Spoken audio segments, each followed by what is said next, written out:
Hi friends, మీకు ఈ video నచ్చితే లైక్ చేయండి, సబ్స్క్రైబ్ చేయండి. సురేష్ కలిసి ఫోటో తీద్దాం అని దివ్యాంక చాలా మురిసిపోతూ సిగ్గుపడుతూ సురేష్ని పిలుస్తూ ఉంటే వెంటనే కౌశిక్కి స్టేజ్ పైకి అందరి ముందు దివ్యాంక చెంప పగలగొట్టేస్తూ ఉంటుంది. దాంతో దివ్యాంక చాలా కోపంగా ఏంటి కౌశిక్కి నన్ను ఎందుకు కొట్టావు అని నిలదీస్తూ ఉంటుంది. నువ్వు నా భర్తతో అందరి ముందట సిగ్గు లేకుండా ఇలా రాసుకొని పూసుకొని తిరుగుతూ ఉంటే కొట్టాక ఏం చేస్తాను, అందుకే ఒకటి తగిలించాను అని కౌశికి చెబుతుంది.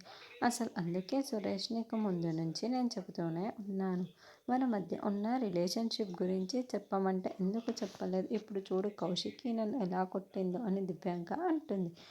దాంతో కౌశికి చాలా షాకింగ్గా ఏంటి రిలేషన్షిప్ ఏం మాట్లాడుతుంది సురేష్ దివ్యాంక అని కౌశికి నిలదీస్తూ ఉంటుంది. అవును, నాకు సురేష్కి మధ్య రిలేషన్షిప్ కొనసాగుతూ ఉంటుంది. మేమిద్దరం ఒకరినొకరు ఇష్టపడుతున్నాం, పెళ్ళి కూడా చేసుకోవాలనుకుంటున్నాం అని దివ్యాంక చెబుతుంది.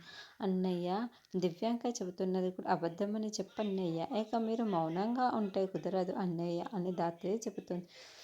చెప్పు సురేష్ అని కౌశికి అడుగుతుంటే దివ్యాంక చెప్పింది నిజమే, నేను కౌశికి విడాకులు ఇచ్చేసి దివ్యాంకని పెళ్లి చేసుకుందాం అనుకుంటున్నాను, నేను దివ్యాంకని ఇష్టపడుతున్నాను అని సురేష్ చెప్పగానే కౌశికి చాలా షాకింగ్గా కుప్పకూలిపోతూ ఉంటుంది. సురేష్ అలా మాట్లాడుతూ రాత్రి కేదార్ చాలా షాకింగ్గా చూస్తూ ఉంటారు.